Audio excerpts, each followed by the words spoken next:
A cry at midnight. It was a cold, quiet night. Rain fell from the sky like tiny needles. The wind howled through the trees like a warning. Inside a small wooden house, one man sat alone by the fire. His name was Thomas.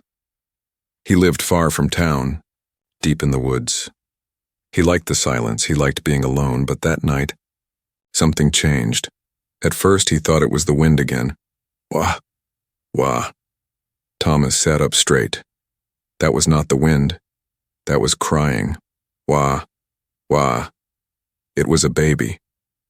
He grabbed his coat and flashlight, heart beating faster. He opened the door. The cold hit his face. The sound was louder now. He followed it, past the porch, down the muddy steps, toward the edge of the trees. There, lying on the ground, was a small bundle. It moved. Thomas knelt beside it. Carefully, he pulled back the wet cloth. His eyes widened. It was a baby, but not a human baby. Its skin was soft but pale blue. Its eyes were large and shining. Tiny ridges ran across its head like small waves. The baby looked up at him and cried harder. Thomas didn't know what to do, but he couldn't leave it there. Gently, he picked up the child and wrapped the cloth tighter. As he turned back toward the house, he noticed something strange. The cloth wasn't normal. It shimmered even in the dark. And on one corner, something was burned into the fabric, a symbol glowing faintly. A circle with 3 jagged lines through it. It pulsed like a heartbeat. Thomas frowned but said nothing. He carried the baby inside. Inside the warm house, he placed the baby near the fire. He wrapped it in dry towels. The baby stopped crying and stared at him with wide, glowing eyes. "Where did you come from?" Thomas whispered. He made a warm bottle of milk. He wasn't sure it would work, but the baby drank like it hadn't eaten in days. He looked at the baby's strange hands. 3 fingers, thin arms, small chest that rose and fell quickly. The child was alien. Thomas didn't believe in stories from space. Not really. But now something impossible was in his house. Who left it here, and why? Later that night, Thomas couldn't sleep. He checked the baby again. It was sleeping soundly in a box filled with blankets. He walked to the window and looked outside. Rain still fell. The trees swayed. Then he saw it. A shadow. It was tall, thin, and trembling. It stood just beyond the trees. Thomas froze. The shadow moved. It took 1 step forward, then fell to its knees. He ran to the door and opened it. The wind blew in strong and sharp. "Hello?" he called. No answer. He stepped into the rain holding his flashlight. The beam landed on something lying in the grass, a figure, curled up, shaking. It was a woman. No, not human. Alien, like the baby. Her skin was cracked. Her arms were thin as sticks. Her eyes barely opened. She looked at him, then looked toward the house. Her lips moved. No sound came. Then, darkness. She fainted. Thomas stood there, heart pounding. He looked at the house, then at her. He made a choice. Minutes later, she lay on a blanket near the fire, wet clothes removed, wrapped in warm towels. She was breathing, but barely. He checked the baby. It had not woken. Thomas sat down and stared at both of them. Who were they? Where did they come from? And why leave the child at his door? He noticed something else. The same glowing symbol on her arm. A deep burn. Same shape as on the baby's cloth. A mark. A warning. Thomas felt something deep inside him. He didn't understand it. But he knew this. They were scared. They were running from something. And now they were under his roof. Far beyond the trees, in the black sky, a light blinked. Signal someone, or something, was watching. The silent visitor. Thomas had never been a father. He never held a baby until last night. Now his house was silent, but it was a different kind of silence. One filled with questions. The alien baby slept in a soft box near the fire. The alien woman, weak and barely conscious, lay on the couch under warm blankets. Her skin was still pale, and strange blue lines pulsed under her skin like slow-moving light. Thomas watched them both. He felt responsible. He didn't sleep much that night. In the early morning, he made warm soup. The woman opened her eyes slowly. Her lips trembled. She looked confused, then scared, until she saw the baby. Her shaking hand reached toward it. Thomas gently handed her the child. She held the baby close to her chest and wept, silent tears that glowed faintly. Thomas watched her, unsure what to say. She didn't speak his language, but her fear, her love, that needed no words. The next few days were strange. She didn't eat much. She barely moved. But she always held the baby. She would not speak, not even one word. But she watched Thomas with wide, careful eyes. She wasn't sure if he was safe. Thomas noticed something strange one night. Food from his storage was missing. Not stolen, just slowly vanishing. He kept it locked. No sign of break-in. Then, tools from the shed went missing. A screwdriver, wire, flashlight batteries. He thought maybe he forgot where he placed them, until the third night. Thomas set a simple camera outside, above the shed, just in case. That night, it rained again. Soft, but steady. The fire crackled inside the house. The baby slept. The woman, now stronger, sat close to the fire with the child in her lap. Thomas checked the camera footage. He froze. The screen showed a tall shape creeping from the trees, thin arms, a cloak made of patchwork cloth. It moved like it was in pain. The figure stopped at the shed, opened it, took something, then vanished again into the woods. It wasn't the woman inside. There was another one. The next day, Thomas searched outside in daylight. He followed strange tracks near the shed. They weren't human footprints, more like long, narrow toes. Then he found something. Behind a fallen log, under wet leaves, was a piece of cloth, alien fabric stitched together. It was torn and smelled of smoke. Whoever wore this had been hiding nearby. He returned to the house. The woman saw the cloth in his hand. She froze, her eyes filled with fear. She said one word. Quiet. But, clear, Hunter. It was the first word she had spoken. That night, Thomas locked the doors. He sat with a loaded shotgun near the window. He didn't believe in space stories before, but now he had an alien child in his home, an alien woman who feared something, and now, another visitor, one who took food, tools, and maybe worse. At midnight, the baby began to cry. Thomas stood and checked the room. Then he heard it, scraping, outside the house, soft, slow, like claws on wood. He held the shotgun tight. Then, thump, a knock, not on the door, on the window. Turned quickly, a face looked in. It wasn't human, not like the woman, not soft. It had skin like stone, eyes black and wet. A mask covered part of its mouth. Its shoulders were sharp, armored like bone had grown over its flesh. It stared at Thomas, and then it smiled. The woman screamed from the floor, grabbing the baby tight. Thomas ran outside, but the figure was gone. Only the wet footprints remained. Heading back into the woods, Thomas now understood something very clearly. They were not alone, and not all visitors wanted peace. She collapsed in the rain. Thunder rumbled again that night. The baby wouldn't stop crying. The alien mother rocked, him in her arms, whispering soft, strange sounds. Her eyes were full of fear, always drifting toward the window where the shadow had appeared. Thomas sat at the table, shotgun nearby, staring at the broken lock from his shed. Something, or someone, had returned. The alien woman said only one word again. Hunter. Thomas wanted to ask more, but she didn't speak his language. Her body was healing, but her spirit was still broken. Her fear was real. Every creak in the floor made her flinch. Still, she refused to sleep.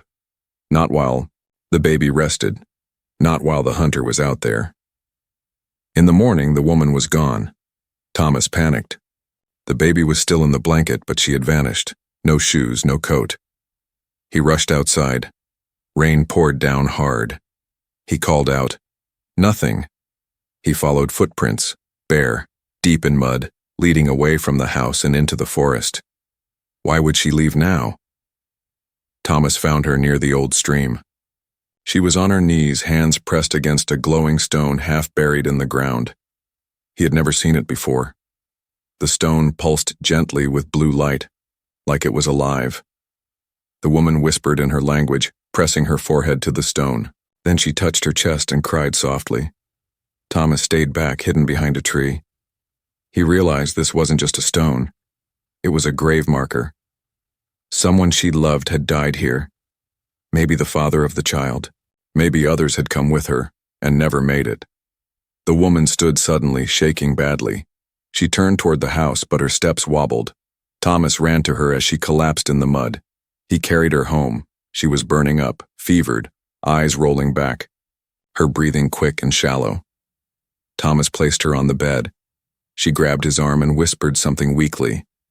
He couldn't understand it, but her eyes told him everything. She was saying goodbye.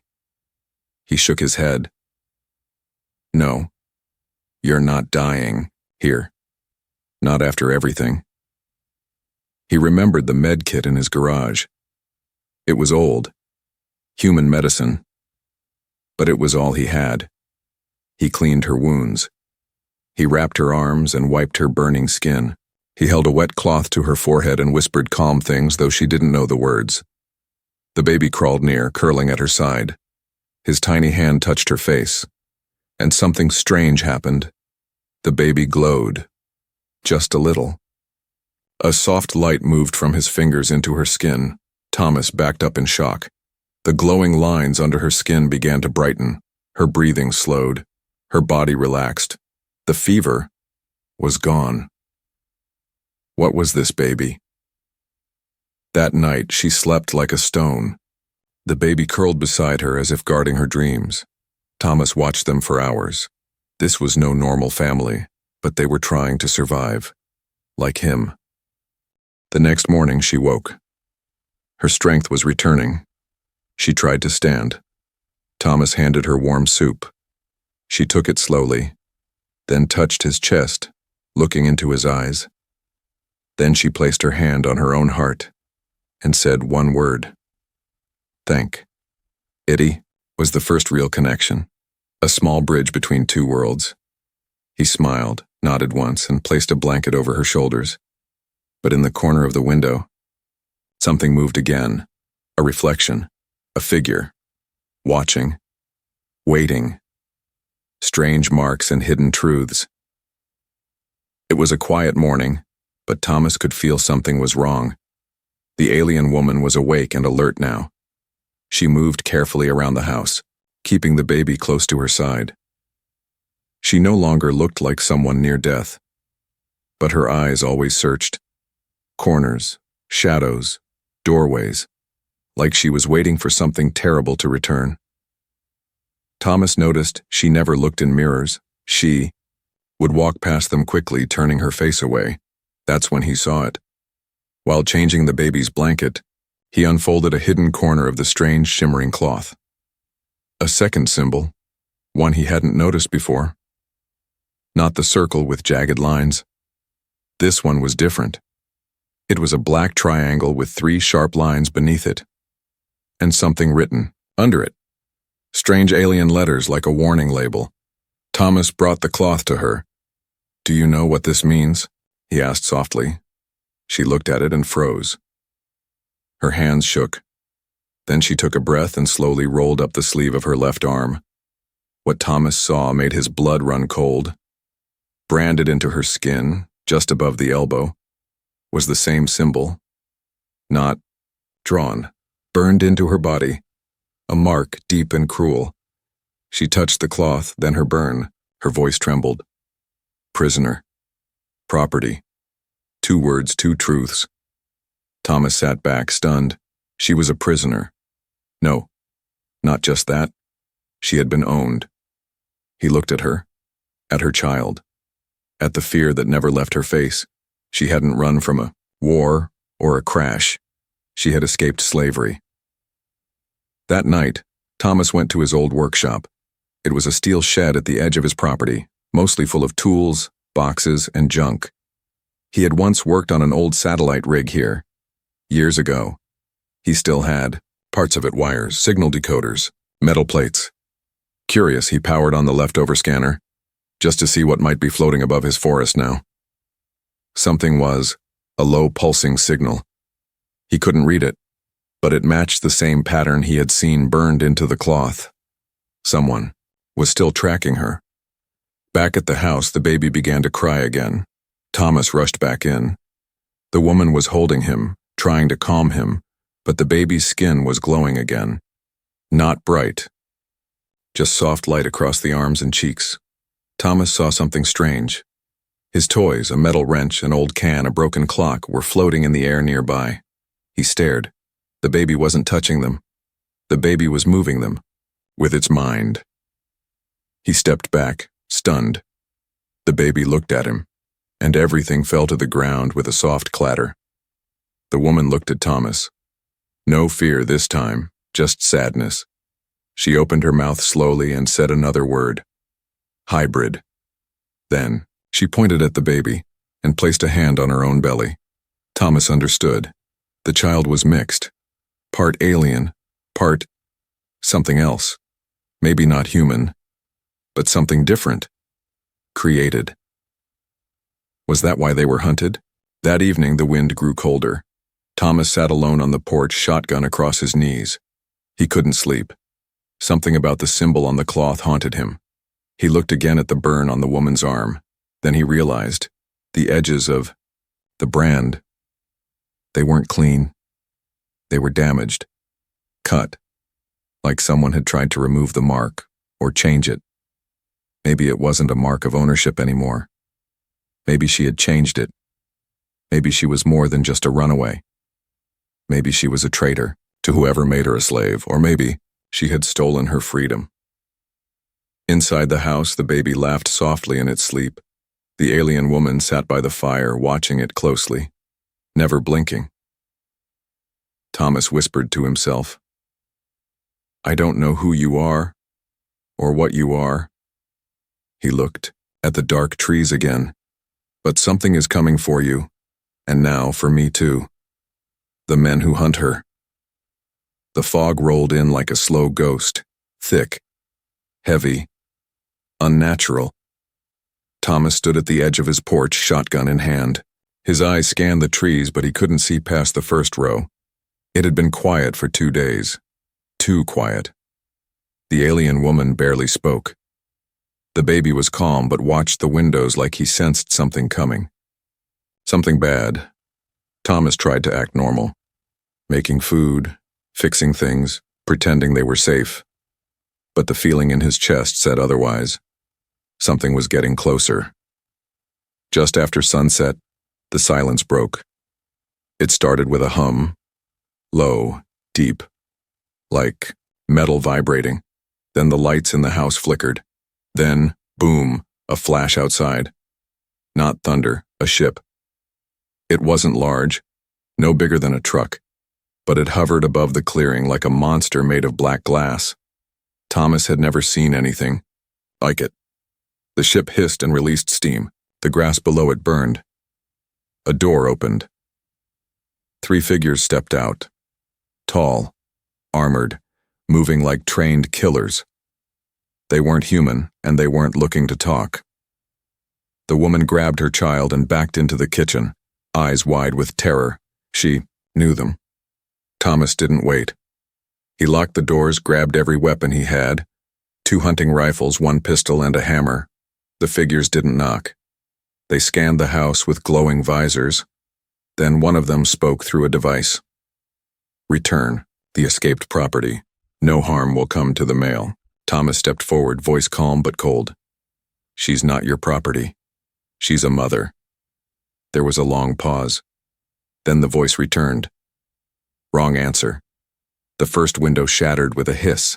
A metal dart flew past Thomas and stuck into the wall. It pulsed red and melted the wood. The second dart hit a picture frame, shattering it with a flash.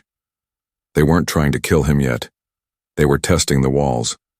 The woman screamed. The baby cried, his glow returning. Thomas ran to them. Downstairs. Now. He led them to the old basement, a storm shelter from years ago, hidden under the rug. It was dusty, but safe.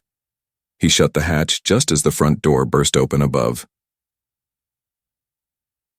Tiao, attackers moved like machines. Thomas stayed upstairs, alone, waiting in the shadows, holding the rifle close to his chest. He didn't want to fight, but he wasn't going to let them take that child, not without going through him. One of them stepped inside. Tall, dark armor, a long weapon glowing with purple light. Thomas fired. The blast hit the creature in the shoulder, sending it spinning backward into the wall. The others charged. Bullets flew. The house shook. Thomas ducked and rolled behind the couch, then fired again. Another attacker fell. But the third? He wasn't shooting. He was scanning, searching. Down in the basement, the baby was glowing so bright it lit the room. The alien woman covered him, whispering fast in her own tongue. But the baby was not afraid. He stared at the ceiling. His small fingers curled into fists. The air around him began to hum, not from fear, from power. Upstairs, Thomas took a deep breath. He had one bullet left. The last attacker walked through the broken door, his face covered in a smooth metal mask. A glowing mark on his chest. The same triangle symbol Thomas had seen before. This was their leader. He raised his weapon. Thomas raised his own. Before either could shoot, the entire floor shook. Light burst from the basement hatch, blue and bright like a star had been born. The Yowo leader turned just as the floor cracked open beneath him. A wave of energy exploded upward, knocking him into the ceiling. His mask shattered. He screamed. The baby's cry followed, shaking the walls. Thomas covered his eyes. When the light faded, all three hunters lay still. Their ship sparked in the clearing, burning. The house was quiet again. Thomas climbed down into the basement. The woman was on her knees holding the child tight. The baby was smiling, sleepy, but the woman's face was pale, not with fear, with shame. She looked at Thomas with wet eyes. She had hidden this power because she knew what it meant, what her child could become. Thomas didn't ask questions. He just sat down beside her and said, "I'm not going anywhere." And for the first time, she believed him. Shelter among stars. The house was ruined. Windows shattered. Walls burned. Smoke drifted through every room. Thomas stood in silence, shotgun in hand, watching the baby sleep beside his mother on the floor. The child's soft glow was fading. The power was quiet now. But Thomas knew it wouldn't stay quiet forever. He walked outside. 3 alien bodies lay in the dirt, their armor cracked, their masks broken. The ship that had brought them still hissed, half sunk in the wet ground, fire licking its sides. He had buried people before, but this wasn't a burial. This was a message. Someone had found her, and more would come. Thomas didn't wait. He opened a part of his land no one else knew about. A hidden path behind the old barn, leading into the deepest part of the forest. There, under a mound of moss and rock, sat a rusted metal hatch. He opened it. Inside was his secret. Long ago, Thomas had started building something. He never planned to use it. It had been a dream. A leftover project from the old world. Parts of an old mining pod, tools from scrapyards, and pieces from military wreckage. He had been building a ship, not for war, for escape. By nightfall, he had cleaned the floor, checked the oxygen tanks, reattached the power core. The alien woman followed him inside slowly, holding the baby tight. She looked at the ship's strange panels and blinking lights. Her eyes widened. She touched a console and spoke a word softly. Home. Thomas wasn't sure what she meant, but he nodded. This might get us far enough, he said. If not, we fight again. She helped him work. Her fingers, though thin and soft, were precise. She knew machines. He realized something strange. She had done this before, repaired tech, read star maps. She wasn't just a slave. She had been a pilot, or something close. Maybe that's why they had marked her. Maybe that's why she had escaped. She wasn't weak. She was dangerous to them. The next day, Thomas dug through the alien bodies one last time. He found something. A key card, black with glowing blue lines. He slid it into the hunter's ship console. The screen blinked once, then showed a map. Planets, systems, lines connecting them. A red mark circled one place in particular. He called her over. She looked at it, froze, then whispered, Breeding, Station, 17. She looked away. Her hands shook. Thomas didn't push, but the name said enough. She hadn't just escaped. She had been created, used, and then thrown away. Her child? A result of their cruelty. But now, she had something those monsters feared. Hope. That night they prepared to launch. Fuel was limited, oxygen barely enough. But it could carry them past Earth's orbit. Maybe farther, if the stars were kind. Thomas stood at the entrance, staring one last time at his broken home. This place had given him peace. Now it was giving him purpose. He turned back inside. The woman was seated in the co-pilot's chair. The baby strapped. Safely behind her, the ship hummed softly, alive again. Ready?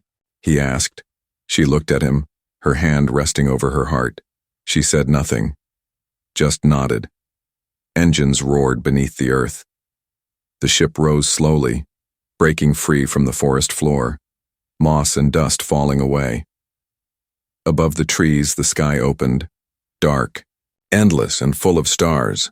Thomas didn't know where they were going, but he knew why. She wasn't just escaping now, she was protecting something. Someone, her child, their future. As the stars came closer, the baby cooed softly in the back seat, glowing like a tiny sun, and far behind them, unseen in the black, another ship blinked to life, bigger, darker, and following. Family is not blood. The stars were quiet. For the first time in days, there was no crying, no shouting, no fear in the air, just silence, deep and endless. Inside, the small ship, Thomas sat in the pilot's chair, gripping the controls tightly. The alien woman sat beside him, eyes scanning the screens. Behind them, the baby slept, strapped in and softly glowing. They were in space now. No turning back. But peace wouldn't last. A warning light flashed red. Something was following them. A large object, fast, gaining speed. The woman looked at the radar and spoke one word. Warship. Thomas clenched his jaw. They want the baby. She nodded, eyes sharp with fear, but not just fear, rage. The ship began to shake. A voice crackled over the comm. Cold, flat, machine-like. Return the asset. No mercy for thieves. Thomas leaned toward the mic. Come and try. The woman placed a hand on his arm, then reached for the console. Her fingers danced over the alien symbols. Hidden panels opened. New controls lit up. Thomas blinked. Wait, this ship. What is it? She met his eyes, then said softly, Mine. She had not just escaped. She had stolen one of their own ships, rebuilt it, rewired it, buried it under Earth soil, waiting for the day she might need it again. That day was. Now outside, the warship drew close. It fired. A blue beam sliced past their left wing. The ship shook. Sparks flew. The baby cried out. The woman growled in her language, a sound Thomas had never heard before, like a mother animal defending her cub. She took the controls. Thomas watched her transform, no longer weak, no longer broken. She was a fighter, a pilot, a survivor.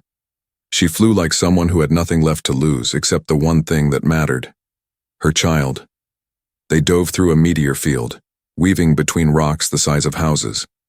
The enemy followed, firing again and again. Thomas returned. Fire from the defense turret, but their ship was outgunned. A hit struck the rear engine. Systems failed. Lights flickered. The ship spun. They were going to crash. Then, the baby began to glow again, brighter than ever. The air shifted. Loose tools floated. Cracks in the wall began to seal themselves, as if something unseen was pushing the metal back together. Thomas stared in disbelief. Is he doing this? The woman nodded, eyes wide. She held the child close, whispering in her language. The baby blinked slowly, then raised one small hand. Outside, the enemy ship's guns froze, stopped firing. Its engines sputtered. Then, nothing. Dead. The warship floated. In silence, Thomas blinked. What did he just do? She answered with one word: protect. Minutes later, the enemy ship drifted away. Disabled, powerless. Thomas set their ship on autopilot, guiding them toward an abandoned spaceport orbiting a frozen moon. It wasn't much, but it was shelter, safe, for now. Inside, they lit a fire and boiled clean water. The baby slept peacefully. Thomas sat beside the woman, both exhausted. She looked at him quietly, then spoke. Name. She pointed to herself. Tiraka, then to the baby. Rael, then to him. Family. Thomas felt his throat tighten. He had no blood connection to them, no past, no reason to care. But here he was, willing to fight, kill, and die for them, because they were his now, and he was theirs. Far away, in the black corners of space, others still searched. Others would come. But for now, the stars were quiet, and in the small forgotten corner of the galaxy, a child with glowing skin slept in his mother's arms, while a human man sat close, keeping watch, not as a stranger, not as a rescuer, but as a father.